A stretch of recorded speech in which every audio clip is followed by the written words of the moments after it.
Halo para penggemar Suyanto.id dimanapun Anda berada, kita ketemu lagi. Mudah-mudahan selalu sehat walafiat, produktif, dan tetap selalu optimis. Kita masih berada di channel Suyanto.id, sebuah channel untuk berbagi pengetahuan dan belajar sepanjang hayat. Kali ini tema yang akan kita diskusikan adalah episode ketiga, merupakan teacher research dengan narasumber Bapak Profesor Dr. Ali Sokah.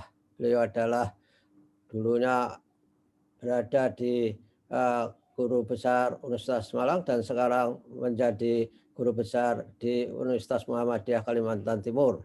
Nah, kita sapa dulu. Assalamualaikum Pak Ali. Waalaikumsalam warahmatullahi wabarakatuh.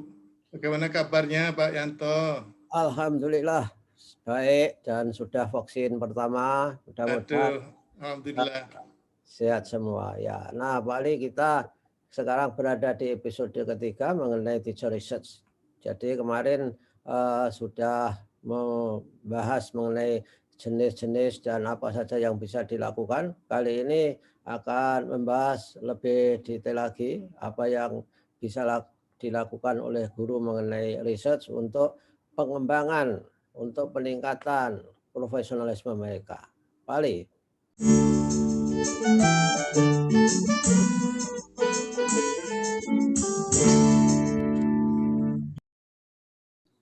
Baik Pak Yanto, ini jadi kelanjutan dari episode sebelumnya. Saya ingin menggarisbawahi tujuan dari paparan kita adalah untuk memperluas wawasan dan memberi alternatif bagaimana guru melakukan penelitian. Tidak hanya terbatas pada penelitian tindakan kelas, jadi jangan sampai kemudian ada kesan ini mengganti, bukan, tetapi ada alternatif lain yang bisa dilihat untuk tujuan utamanya adalah membuat guru menjadi pendidik yang reflektif untuk bisa kemudian digunakan agar untuk pengembangan profesi berkelanjutan, pengembangan guru yang profesional secara berkelanjutan.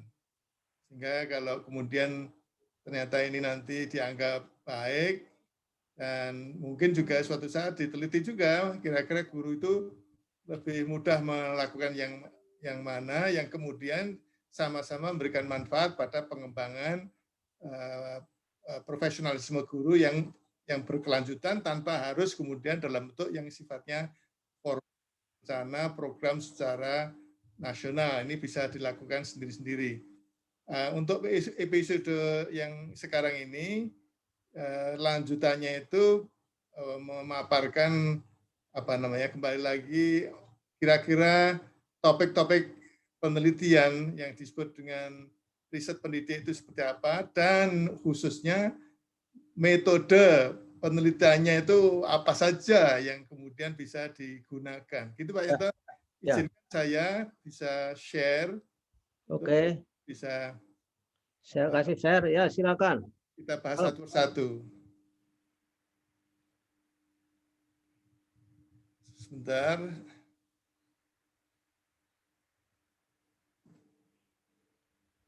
Saya belum? Oke. Udah ya? Ya, di slideshow Pak Ali. Ya, sebentar saya ini tetap seperti yang kita bahas sebelumnya, tapi kemudian sekarang sudah pada slide tentang metode penelitian. Jadi kalau ini juga saya teruskan aja dulu bagi teman-teman yang mungkin belum menonton tayangan sebelumnya, mungkin nanti bisa melihat yang sebelumnya, episode 1, episode 2. Jadi ya saya kira ini kita tidak perlu mengulang dari awal. Nah, ini yang ingin akan saya sampaikan sebelum pada metode penelitiannya. Jadi episode berikutnya itu saya memaparkan beberapa kemungkinan topik penelitian dalam riset pendidik. 1, 2, Ya. 6. Yang kemudian akan saya sampaikan ini bagaimana metode penelitiannya untuk setiap butir ini. Yang sekali lagi bisa aja ternyata memang harus menggunakan metode yang selama ini sudah akrab bagi guru, yaitu penelitian tindakan kelas, tapi bisa juga metode lain yang sebetulnya sudah akrab, tetapi mungkin belum biasa. Ya. belum digunakannya. Jadi yang pertama ini kalau kemudian topiknya tentang itu yang tadi sudah saya sampaikan tadi, pendidik terinspirasi hasil penelitian yang menunjukkan adanya metode mengajar baru secara daring. Ya. Dengan banyaknya webinar-webinar kan It's 11 hours. Ya, terinspirasi adanya hal-hal yang baru, khususnya misalnya tentang metode mengajar yang relevan dengan mata pelajarannya, yang relevan dengan keterampilan atau kompetensi yang ingin dicapai. Nah, sekali lagi kalau seperti ini bisa saja dilaksanakan penelitiannya itu dengan menggunakan metode yang sudah sangat dikenal itu ya, penelitian tindakan kelas. Ya, oke. Nah, yang dilakukan prosedurnya adalah bahwa karena ini metode baru, maka metode baru ini digunakan untuk mengajar di kelas setelah teridentifikasi adanya masalah yang perlu dipecahkan. Jadi pada dasarnya kan kalau PTK itu lebih banyak tujuannya untuk memecahkan masalah yang ada di kelas. Jadi ya, betul. Mungkin guru bisa melihat, oh ini saya punya masalah ini, siapa tahu dengan metode baru ini saya bisa memecahkan masalah itu. Gitu. Jadi tujuannya adalah untuk mengetahui bagaimana metode baru tersebut bisa digunakan di kelasnya untuk memecahkan masalah yang telah diidentifikasi tersebut. Jadi ini saya kira tetap saja PTK mungkin cocok ya. Ya, oke. Nah, tetapi selain PTK sebetulnya bisa juga menggunakan eksperimen, tetapi eksperimen yang tidak merupakan penelitian tersendiri. Ya. Eksperimen yang menyatu dengan kelas-kelas yang dia miliki. Ya. Kalau yang dia miliki, yang itu kemudian namanya itu bisa disebut quasi eksperimen. Saya tidak menggunakan kata semu karena ini yang semunya itu nanti dikira eksperimen semu dalam artian main-main. Main-main gitu ya. Jadi ini tidak main-main bagi guru, ini sangat serius ya. Karena keterbatasannya bukan keterbatasan ya, karena inginnya terintegrasi ya, dengan kegiatan belajar mengajarnya. Jadi tetap saja dia mengajar kelas yang ada gitu. Jadi ada 2 kelas paralel yang memang bagian tanggung jawabnya jadi kelasnya sendiri. Tetapi sekali lagi saya ingatkan ini bisa saja berkolaborasi dengan guru yang lain. 2 kelas paralel dipilih untuk digunakan sebagai 2 kelas eksperimen. Jadi tetap kelas eksperimen sebetulnya, bukan semu ya. Kuasanya itu karena menggunakan kelas yang dia miliki sendiri, tidak memilih kelompok lain yang bukan siswanya, bukan peserta didiknya. Satu kelas diajar dengan menggunakan metode baru yang belum pernah digunakan, dan satu kelas lainnya diajar dengan menggunakan metode yang masih berlaku selama ini. Jadi sama-sama mungkin tidak disebut sebagai kelas kontrol ya. Saya memang punya catatan tersendiri tentang istilah kelompok kontrol ya, kelompok kontrol. Jadi saya menganggap bahwa 2 kelas yang digunakan itu ya sama-sama kelas eksperimen yang diajar dengan metode yang baru yang belum pernah tadi, yang satu tetap saja yang lama. Metode yang selama ini, yang mungkin masih. Ini salah satunya juga ingin agar masalah kepentingan siswa di kelas yang digunakan tadi itu tidak dikorbankan. Jadi metode yang lama yang dianggap katakanlah misalnya sudah tidak relevan lagi, jangan digunakan, itu nanti mengorbankan kelas itu. Ini jadi minimal itu kan kemudian karena menggunakan metode yang masih berlaku selama ini, yang masih digunakan selama ini, maka minimal ya memang itu hasilnya ya seperti tidak akan mengorbankan peserta didik.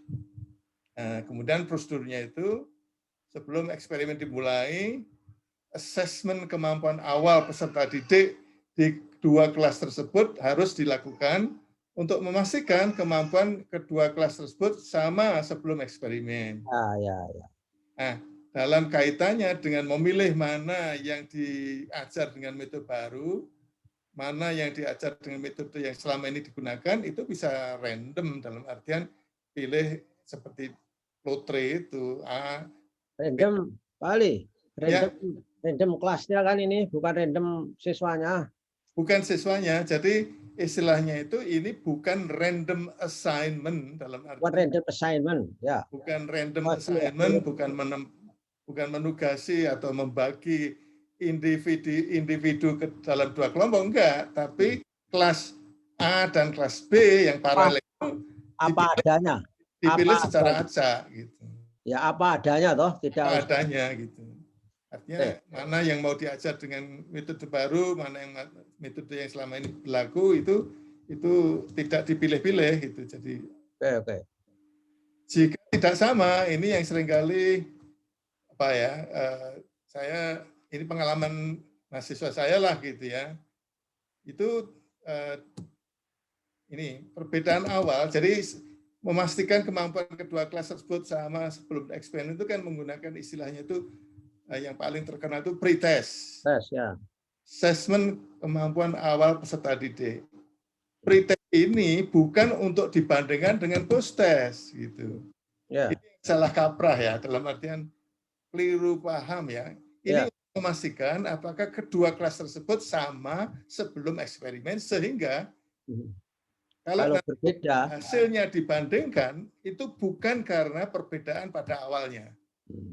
Jadi kalau toh disebut yang paling populer kata pretest, itu bukan kemudian dibandingkan dengan post-test seperti kalau kita ngajar. Ya. Kita ngajar kan selalu bisa saja dibandingkan dengan pretest dan post-test. Ini bukan dibandingkan dengan post-test.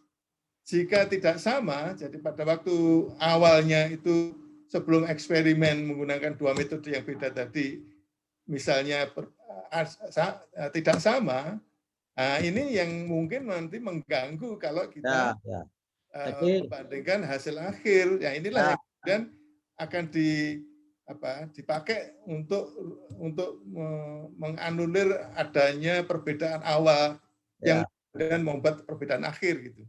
Ya, sebagai gambaran, kalau kita akan melihat kecepatan lari seseorang, itu startnya harus sama. Iya, yang satu lebih duluan 5 meter, yang kedua di garis 10 meter ya. Iya. Sampainya beda. Iya, tidak adil kalau dibandingkan akhir saja. Gitu. Ya. Jadi perbedaan awal harus disesuaikan dalam membandingkan hasil akhir setelah mereka diajar dengan metode yang berbeda tersebut. Itu desainnya kan seperti tes, retest gitu kan dalam eksperimen. Ya. Tapi pretest ini hasilnya itu sebagai covariat ya. Covariat yang kemudian membersihkan gitu ya, membersihkan perbedaan akhir karena perbedaan awal tadi. Jadi dengan menggunakan hasil pretest awal ini, pretest sebelumnya ini, itu kalau kemudian ternyata beda, maka kemudian dimasukkan dalam rumus. Ada rumus tertentu yang tadi saya sebut ANCOVA atau pakai covariat, sehingga kemudian dengan enaknya membandingkan hasil akhir bukan karena diganggu oleh adanya perbedaan di awal. Nah, ini saya banyak membaca ini kemudian fungsi pretest itu nggak jelas gitu. Ini saya kira jelas itu tujuannya untuk memastikan sebelumnya itu sama. Ya. Ini bisa aja dibaca buku ya kalau detailnya itu. Tapi ini yang prinsip seperti yang saya katakan ini. Ya, betul. Prinsip khususnya yang selama ini disalahpahami. Bisa saya teruskan? Ya, yo, please. Ya, nanti tolong diberitahukan kalau sudah waktunya ya. Ya. Ini tidak usah buru waktu, pokoknya kalau bisa cukup lah. Iya, oke. Sampai bulat konsepnya lah. Ya. Jadi yang kedua, topik yang kedua yang tadi juga sudah saya sampaikan, pendidik terinspirasi paparan dalam webinar tentang kemudahan melakukan assessment secara daring yang bebas dari praktek pencontekan. Nah, ini tidak mudah juga. Ini kan masalah kualitas hasil tes gitu ya. Apakah betul hasil tes itu valid, menunjukkan kompetensi yang memang betul-betul dimiliki oleh peserta didik. Khususnya kalau dalam kaitannya dengan assessment online itu secara daring itu kan masalah kejujuran. Apakah mereka mengerjakannya sendiri, apakah ada kertas contekan, apakah dibantu oleh keluarganya, itu kan seringkali kalau online kan tidak. Ya. Dalam tes kan bisa dijaga dengan ketat, Pak Yanto ya. Ada ghost testi. Iya.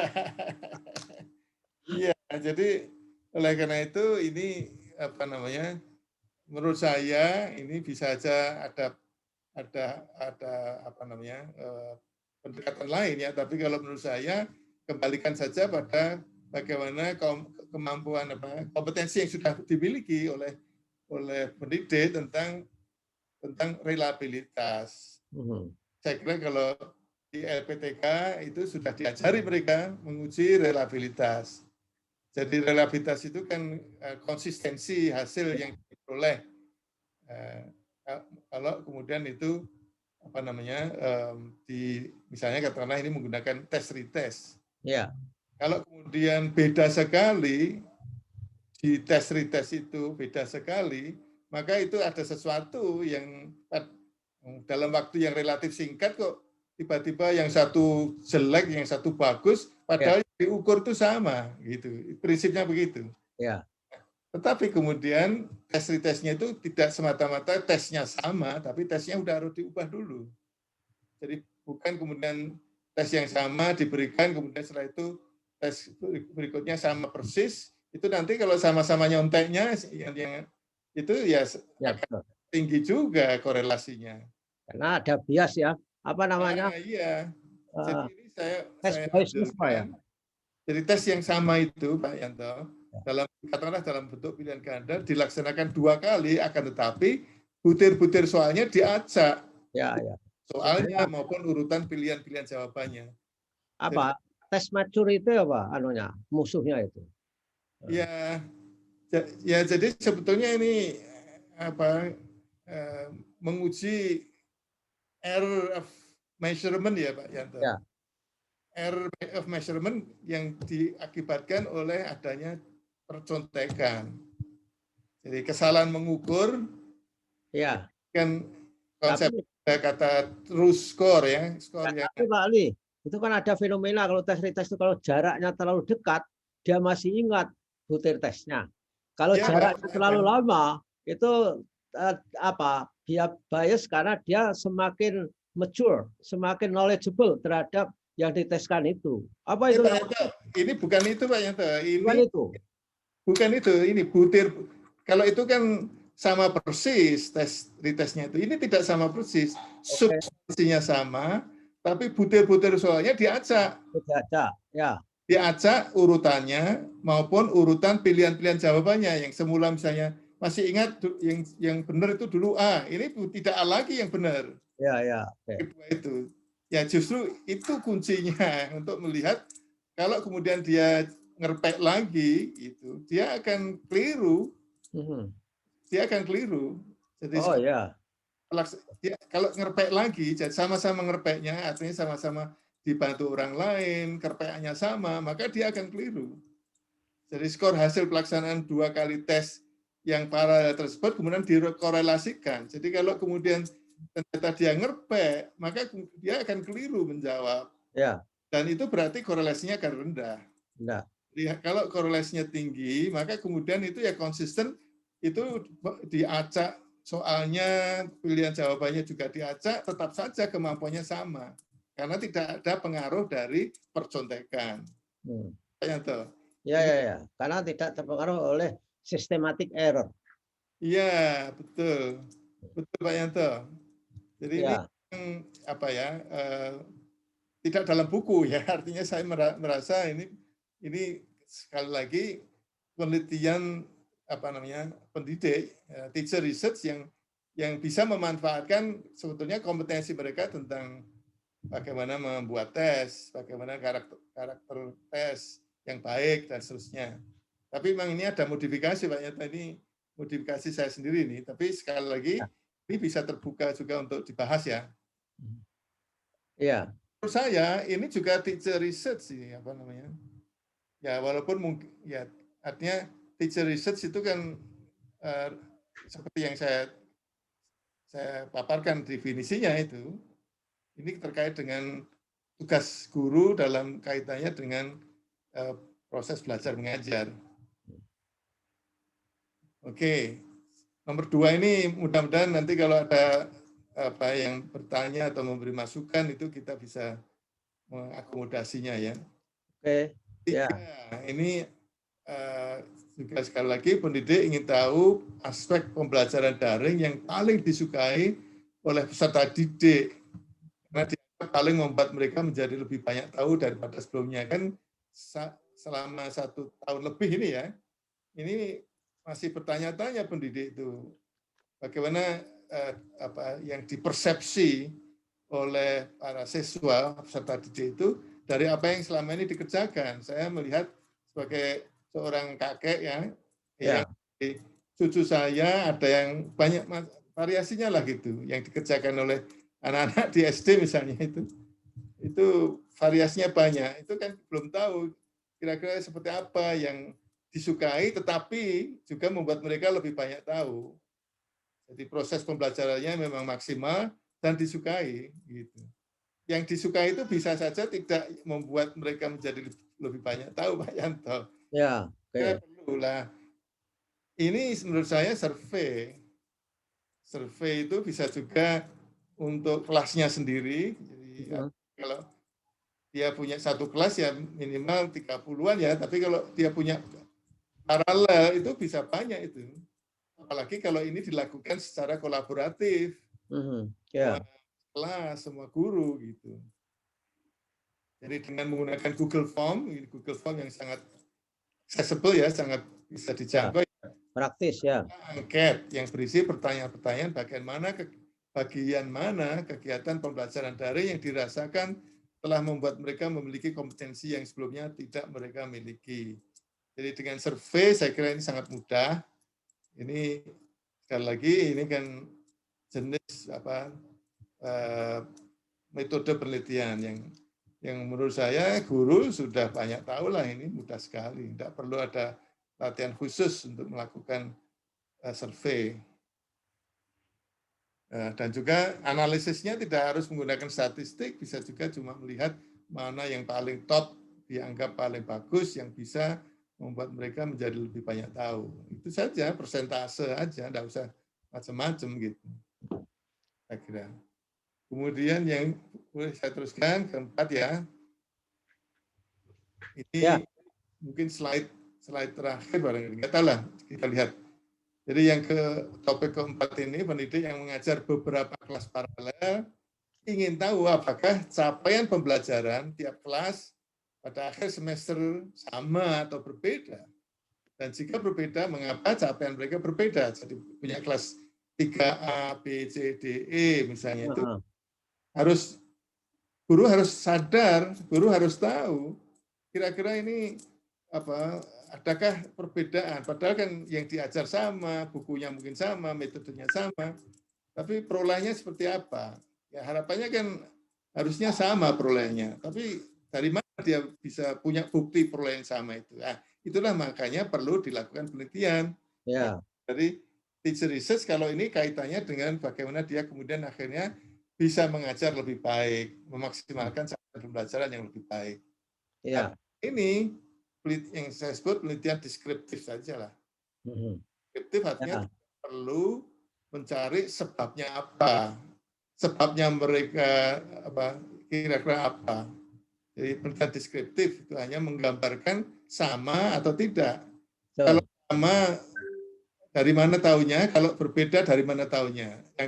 Kemudian potensi kira-kira kenapa itu bisa dicari-cari tanpa harus kemudian melakukan penelitian yang sifatnya mencari sebab dan akibat. Jadi itu teman-teman guru udah banyak tahu ya mengenai penelitian deskripsi, mendeskripsikan saja apa Ya, ada tentang bagaimana capaian pembelajaran di kelas paralel yang mereka ajar. ya, melihat tendensinya saja. Iya, tendensinya saja, central tendency. Ya, ini terintegrasi sekali, jadi artinya tidak perlu melakukan penelitian khusus, tapi bagaimana memanfaatkan apa yang mereka sudah kerjakan untuk kemudian bisa menjawab pertanyaan itu yang mungkin guru belum tentu sadar. Jadi ini bukan semata-mata melakukan penelitian, tapi sebenarnya datanya sudah ada. Hasil tes sumatif, dihitung ratanya, dihitung standar deviasinya, kemudian dibanding-bandingkan. Jadi dengan mudahnya kemudian dilihat hasil analisis statistik deskriptif, tidak harus Ya, betul. deskriptif saja. Ya, dan itu Ratanya sama atau beda. ya walaupun deskriptif bisa di cross step kan bisa ada lebih meaningful saya kira itu. Ya betul, tetapi saya juga mengatakan bahwa bisa saja ini dilihatnya secara statistik, apakah perbedaannya signifikan atau tidak. Nah, kalau kemudian dilihatnya beda, ya ada beda, itu bisa saja dilihat kira-kira apakah karena homogenitas. Jadi kecenderungannya kalau kemudian kelasnya itu heterogen kan lebih sulit ya mengajar. Nah, kalau lebih sulit mungkin capaian pembelajarannya lebih rendah. Tapi kalau kemudian kelasnya homogen tetapi perolehannya lebih rendah, kelasnya heterogen tapi perolehan capaian pembelajaran yang lebih tinggi, ini yang perlu ditindaklanjuti dengan penelitian lain gitu Pak. Ya. Jadi kalau logikanya misalnya ratanya berbeda kelas paralel tadi, maka yang paling tinggi, yang lebih tinggi itu mestinya kelas yang lebih homogen dilihat dari deviasinya. Kalau homogenitasnya sama, bahasanya beda itu mungkin faktor jadwal juga Pak Ali. Betul. Jadi artinya maksud saya Semakin harus sore dilihat semakin faktor-faktor lain ya. Iya, jadi ini bisa menjadi peluang untuk melakukan penelitian lain Pak Yanto. Nah, bahkan kalau di Amerika saya lihat bahwa matematika itu tidak rata-rata tidak diberikan pada waktu Senin. Karena anak-anak katanya readiness untuk belajar matematika itu rendah akibat dari weekend. Jadi Iya. tidak ditaruh di Senin. Nah, itu kan praktek-praktek yang harus dicari dalam teacher research itu. Iya, betul. Saya kira jadi artinya kalau ini kemudian ternyata tidak logis ya mengenai alasan dari statistiknya itu, dari data yang terkumpul itu, yang homogen itu malah rendah, yang heterogen malah tinggi. Berarti ada penyebab lain. Nah, penyebab lain itu yang kemudian dicari lagi. Dan Ya. setelah dicari itu bisa mendasari pengambilan keputusan seperti tadi Pak Yanto menyebut, penjadwalan untuk matematika, Ya. mana yang untuk misalnya mata pelajaran bahasa Inggris itu kira-kira jadwalnya pagi atau siang. Ya, betul. IS pagi atau siang itu bisa saja dicari sendiri oleh guru karena konteks sekolah maupun konteks kelas, karakteristik dari peserta didik bisa juga mempengaruhi. Betul. Ini asik sebetulnya. Ya, ya, ya. Tanpa harus seolah-olah melakukan penelitian tersendiri. Terus Ya. kan itu Ya, lanjut. masih berapa? Ya, kita 7 menit lagi atau 10 menit. 10 menit Pak Ali. Oke, jadi ini mungkin slide terakhir bisa juga ini. Ya, oke. Jadi slide terakhir, bukan slide terakhir ya, ini paparan yang terkait dengan tadi saya katakan bahwa bisa saja cari mudahnya menggunakan statistik deskriptif. Hanya melihat angka-angka yang keluar dari menghitung rata-rata dan standar deviasi. Tapi bisa juga melihat kecenderungan dari kalau itu kemudian seolah-olah mewakili populasi ya. Populasi itu artinya bukan hanya kelas-kelas paralelnya, tetapi juga kelas-kelas paralel di tahun sebelumnya dan di tahun yang akan datang. Ya. Permanaan dari segi statistik artinya apakah itu karena sampelnya yang memang tidak mewakili. Ya, saya menyebut istilah itu kan ada target populasi, ada populasi yang bisa diakses kan itu. Oke. Jadi Ya. kalau target populasinya diperluas, ini sebetulnya bisa saja diberlakukan untuk semua siswa di kelas yang sama, yang tidak hanya sekarang ada, tapi yang dulu ada, yang akan datang juga ada. Sehingga keputusannya mungkin akan menjadi lebih mantap gitu. Ya, betul. Ini statistik inferensial juga bisa digunakan untuk melihat apakah ada perbedaan yang secara statistik signifikan. Ini mumpung ada kesempatan, kadang-kadang guru itu kan pendidik ada juga yang alergi terhadap statistik ya. Ya, ya. Tidak ingin mengenal, bahkan namanya pun tidak mau Disebut karena alergi. Pada dasarnya sekarang tidak perlu alergi lagi karena tidak perlu lagi ngitung-ngitung. ya. Dimasukkan ke komputer dan keluarnya tinggal bagaimana menafsirkannya. Ya. Tapi kita harus tahu kira-kira yang digunakan itu apa gitu. Jadi jika hanya 2 kelas, jadi cuma 2 kelas paralel 2A 2B misalnya, maka datanya itu dianalisis dengan menggunakan t-test for independent samples. Jadi artinya 2 kelas tadi itu karena dianggap masing-masing itu bebas, tidak saling mempengaruhi, maka yang digunakan adalah t-test for independent samples. Ini segala macam paket statistik tersedia ini. Dengan contoh kelas yang tidak independen kayak apa, Pak Ali? Apa yang tidak independen itu apabila katakanlah misalnya individu yang sama suruh mengarang 2 kali.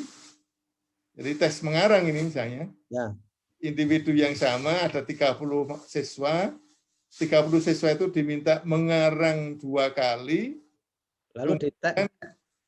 Katakanlah misalnya untuk mencoba kalau kelas yang mengarang pertama itu pakai kerangka, menulis dengan kerangka ya, menulis framework dengan frame. Ya, outline itu apa? Outline ya. Outline, yang satunya tidak menggunakan outline. 2 itu kemudian dibandingkan mana yang lebih bagus kalau mengarang itu pakai outline atau tidak. Ini baru kemudian menggunakan t-test for related samples. Oke. Ya.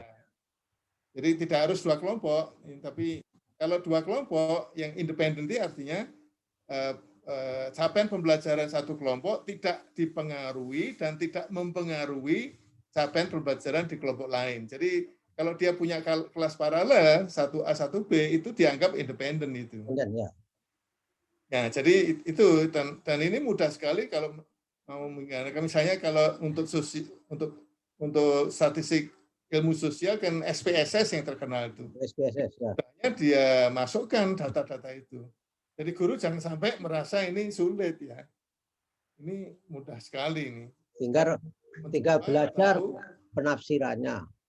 Nah, yang penting penafsirannya. Ya. Nah, jika lebih dari 2 kelas, jadi misalnya punya kelas paralel lebih dari 2, 5, itu bisa juga kan sekolah yang bagus, sekolah yang populer, yang laris, bisa sampai 5 kelas. Ya. Tidak menggunakan t-test for independent samples, tapi menggunakan one way ANOVA, ANOVA 1 jalur istilahnya ya. Ini sekali lagi juga sama aja menggunakannya itu pakai SPSS tadi, tinggal memasukkannya aja, bagaimana menafsirkannya saja. Nah, kalau melihat standar deviasinya untuk melihat homogenitas, apakah itu homogen atau apakah homogenitasnya itu sama ya, sama-sama homogen. Jadi 2 kelas atau 3 kelas atau 4 kelas, apakah itu sama-sama homogen, apakah sama-sama heterogen? Nah, ini jadi mengatakannya atau equally homogeneous atau equally heterogeneous, sama-sama homogen atau sama-sama heterogen, itu bisa menggunakan F-test. Ya, F-test itu untuk melihat apakah kelas paralelnya itu 1A, 1B, 1C, 1D itu sama-sama homogen atau tidak. Kalau kita tidak sama, maka bisa dicari mana kelas yang tidak sama-sama homogen atau tidak sama-sama heterogen. Untuk mencari tahu kira-kira tadi capaian pembelajarnya itu tidak sama karena apa. Nah, tapi sekali lagi kalau tadi misalnya tidak logis, homogen kok malah lebih rendah daripada yang heterogen, nah itu berarti ya peluang untuk mencari penyebab lain gitu. Begitu Pak Yanto? Ya oke. Saya kira luar biasa ini diskusi kita kali ini Pak Ali. Saya kira saatnya stop screen ini, stop sharing. Jadi stop ya. Ya oke. Kita kembali ke laptop. Ya Pak Yanto. Akhirnya ya kita sudah banyak memberikan berbagai metode untuk teacher research. Harapannya para guru paling tidak menangkap salah satu atau dua atau semua, mudah-mudahan, sehingga continuing professional development itu bisa dilakukan secara independen, tidak harus menunggu-nunggu dari atasan dan sebagainya. Begitulah Pak Ali, saya kira kita saatnya untuk mengakhiri, dan terima kasih atas kebersamaannya. Mudah-mudahan apa yang kita lakukan bermanfaat untuk para guru dan mahasiswa kita. Insya Allah, amin. Ya, wassalamualaikum warahmatullahi wabarakatuh.